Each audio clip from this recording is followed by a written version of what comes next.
She thought it was funny to prank me at my birthday party, handing me a box with divorce papers inside. Everyone burst out laughing. I just blew out my candle.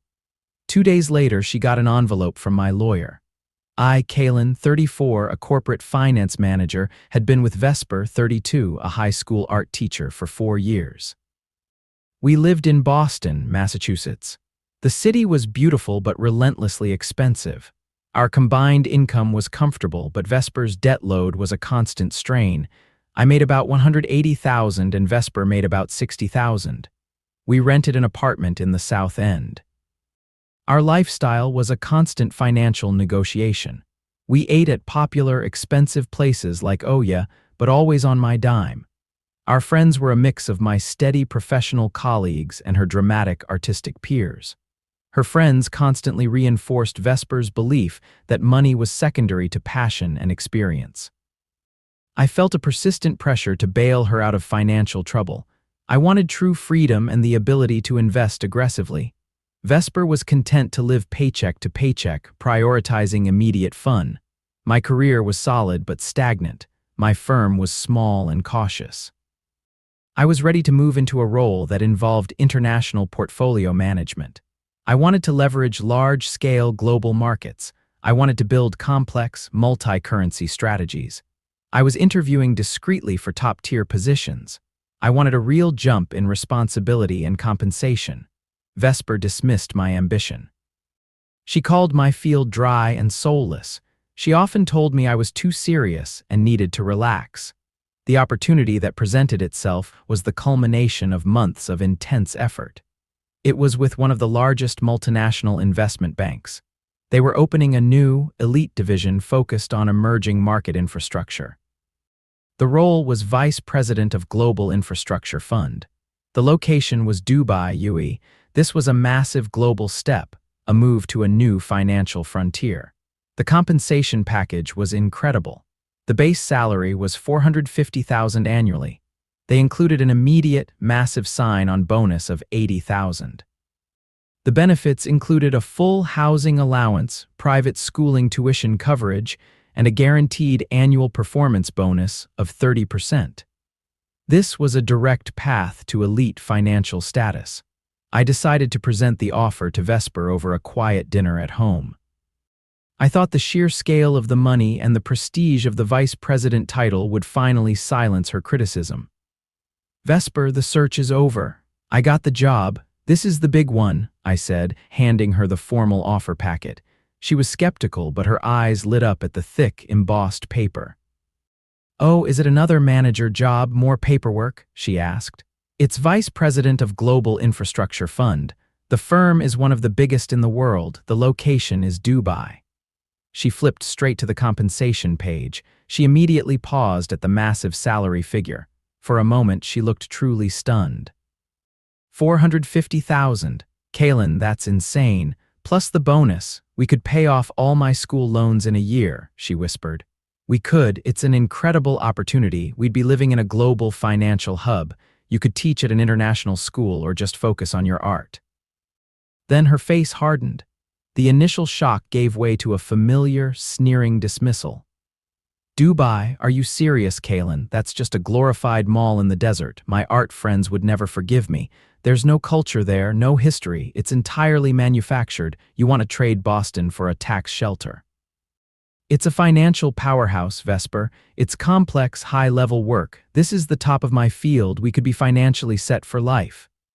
"Your financial field is soulless.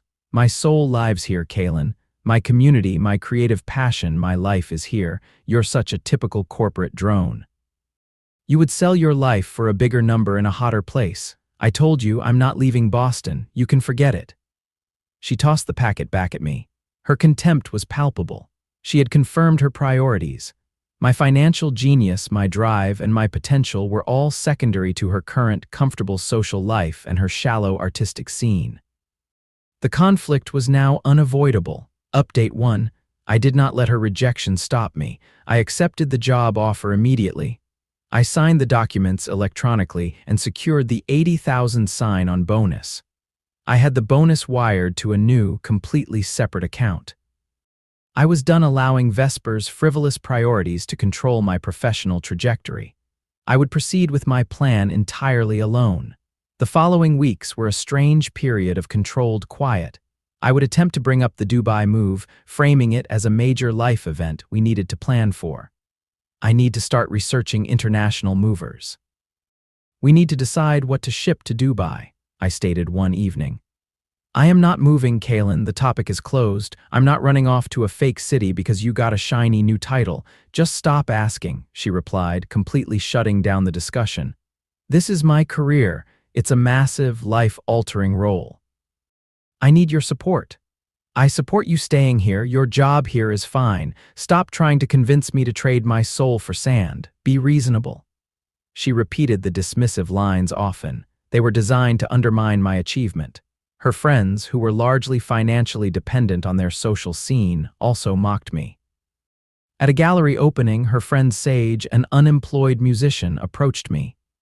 So, Kaylin, I hear you're ditching Boston for a corporate desert. How tragic, Sage said, holding a wine glass. It's Vice President Sage. It's a huge opportunity for our future, I explained calmly. Future. What future is there in a place with no art? Vesper is right. You're just a tool for the establishment. You should listen to your heart, not your bank account. You're trading culture for cash. I'm trading stagnation for immense growth. My bank account is my future, I replied. I walked away from him. Their collective reinforcement of her views only made my path clearer. They were all financially complacent. My plan became meticulously secret. First, the financials were reorganized. I opened 2 new, separate accounts. One was a private wealth management account. The second was an offshore savings account. I changed the direct deposit instructions with my company's HR. I routed almost all of my paycheck, including the $80,000 bonus, into the new accounts. I left only enough in our joint checking account to cover her share of the rent and groceries. Vesper was terrible at managing money. She would not notice the decreased flow. I meticulously gathered all documents for our joint accounts. I spent my evenings on research. I did not use our shared computer. I used my work-issued device. I found an excellent expat relocation specialist. I made several trips to Dubai, claiming I had to attend high-level client meetings out of state. I was actually securing our new life. I focused on the Dubai Marina area. It was modern, secure, and close to the financial district. I secured a beautiful 2-bedroom high-rise apartment. It was completely furnished and paid for by the company allowance. The lease was entirely in my name. The company covered the advance payment. The logistical planning was intricate. I started separating our belongings slowly. I boxed up my extensive financial library. I packed all my technical devices and my personal records. I used a large, lockable storage unit outside the city. I told Vesper I was clearing out my old storage locker for charity. She did not ask for details. She was too busy planning a major art show. I secured my residency and work visas for the UAE. The process was lengthy and complex. I had to keep all the paperwork hidden. I managed it all by scheduling calls and interviews during my workday. My focus was absolute. I was operating in full isolation. The time finally came for the execution phase. I had 2 days left before I left Boston forever. My birthday party was scheduled for that Saturday night. Vesper had planned a big party, inviting all her friends. I knew her goal was to perform for her audience. I knew she was planning something dramatic. I played along perfectly. The party was in full swing. All her friends were there. They brought a large, heavily decorated cake. Vesper made a big speech about me. It was half sincere, half mocking. She placed the cake in front of me. Okay, Kaylin, blow out your candle. Then open your gift. It's the one thing you really need, she said with a malicious grin. She handed me a large, elegantly wrapped gift box. I opened it carefully. Inside, instead of a gift, was a printed set of generic divorce papers. They were blank, but clearly identifiable. The table burst into loud laughter. Her friends roared with delight. Vesper threw her head back, laughing harder than anyone. It was her big prank. It was her final public dismissal of our life together. I looked at the papers. I looked at the laughing faces. I looked at Vesper. I did not react. I simply smiled politely. I leaned forward and blew out the candle on my birthday cake. It was the last moment of my old life. The cake was sweet, but the paper was cold. I heard the laughter. I accepted the insult. 2 days later, she received an envelope from my lawyer. Update 2. Vesper received the envelope from my lawyer on Tuesday morning. It was not a prank. It was a formal, notarized letter confirming the cessation of our engagement. It provided the final details of my departure. It included a precise inventory of our minimal joint assets. It stated that I had officially taken the position of Vice President of Global Infrastructure Fund in Dubai. It also included the formal request for the return of the engagement ring. Her immediate reaction was a furious phone call to my lawyer. He calmly told her I was already out of the country and would not be returning. Her emotional cycle began instantly. First, raging anger. She sent me dozens of furious emails and texts via an old address. "You're a manipulative monster, Kaylin. You set me up. You're a cold, calculating machine. You'll never see me again," she wrote. "That prank was just a joke. You took it too far. You are ruining our life for spite," another said. My lawyer sent a brief reply confirming the finality of my decision and stating that all communication must cease. Then came the desperate bargaining. She shifted to long, rambling emails. She promised to quit her job. She offered to move to Dubai immediately. She swore she would love the manufactured culture. I forwarded the emails to my lawyer. This was followed by a period of dramatic depression. I heard through mutual friends that she was posting cryptic, heartbroken messages on social media. She spun a victim narrative, claiming I was emotionally abusive and abandoned her for a crazy, cult-like job in a dangerous country. She sought pity. Finally, the spike of pure anger returned. She threatened lawsuits. She claimed half of my salary. She threatened to call my new bank's CEO. My lawyer, using clear, documented facts of my separate finances and my post-separation asset acquisition, dismissed her claims as legally baseless. The move to a foreign jurisdiction made her threats even weaker. My moving day was entirely conflict-free. I was already working in Dubai. Vesper was reportedly staying with her best friend Sage. I felt an immense sense of relief and quiet triumph. I had secured my life. My new life in Dubai was everything Boston was not. It was high-energy, ambitious, and focused entirely on financial growth. My job was challenging and incredibly fast-paced. I was leading a fund with billions under management. I was respected by my peers. I felt validated for my intellect and my strategic thinking. I began thriving immediately. I joined an elite gym. I started networking with other finance professionals. I explored the city's complex infrastructure and the cultural festivals. My work success was immense. Within 10 months, my fund beat all performance benchmarks. I received the guaranteed 30% annual performance bonus. It was for $135,000.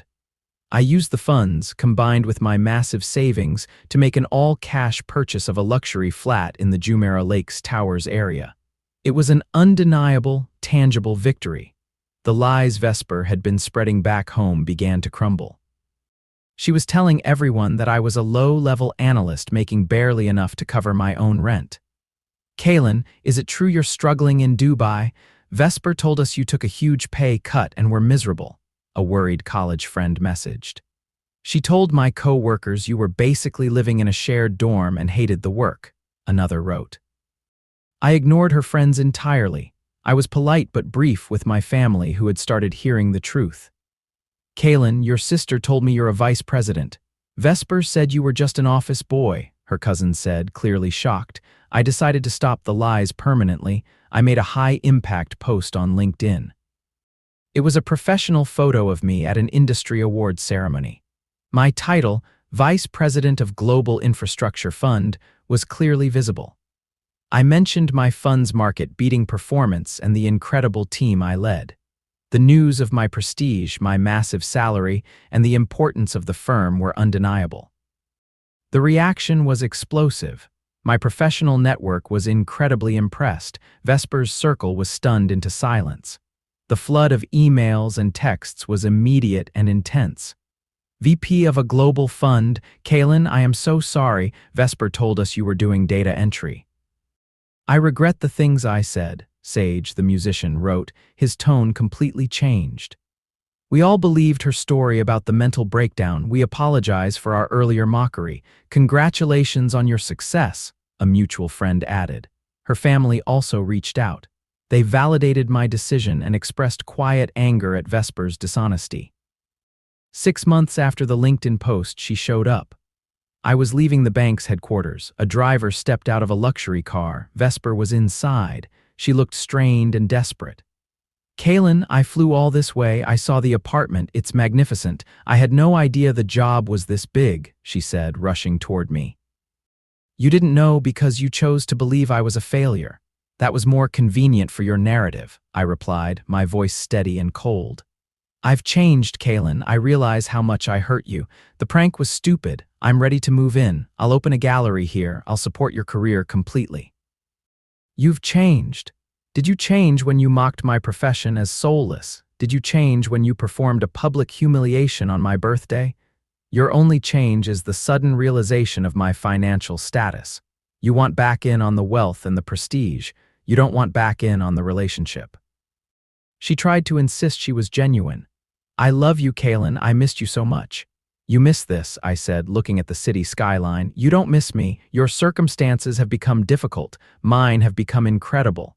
That is the only difference. The answer is no, you are not moving in. The divorce is final. I rejected her firmly. She became furious. She immediately escalated legally. Her lawyer sent aggressive letters demanding a portion of my Dubai flat equity. She claimed our long-term relationship entitled her to a share. My lawyer, using clear, documented proof of my separate acquisition of assets post-separation and the lack of a legal marriage, shut down every single claim. She lost everything. Her final, desperate move was a social media firestorm. She posted long, rambling stories about my supposed cruelty and her victimhood. She posted photos of the luxury car she thought I should be driving her around in. The campaign backfired spectacularly.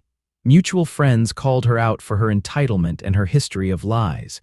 Her allies turned against her. 1 year later, I was thriving fully. My salary was now over $600,000 with bonuses. I had purchased 2 small investment properties in emerging markets. My career was accelerating into the stratosphere. I was in a stable, respectful relationship with Serafina, a portfolio analyst. Our relationship was based on mutual ambition and clear financial goals. I received one final short message from Vesper. It was a direct message on an old chat app. You won, Kaylin. I truly regret the person I was. I am so sorry I ruined everything. My reply was brief and final. It was all the closure she needed. I accept your apology, Vesper. I am doing very well. Final update. I was back in the United States for a brief, high-level meeting at the bank's New York City headquarters. My profile was significantly higher now.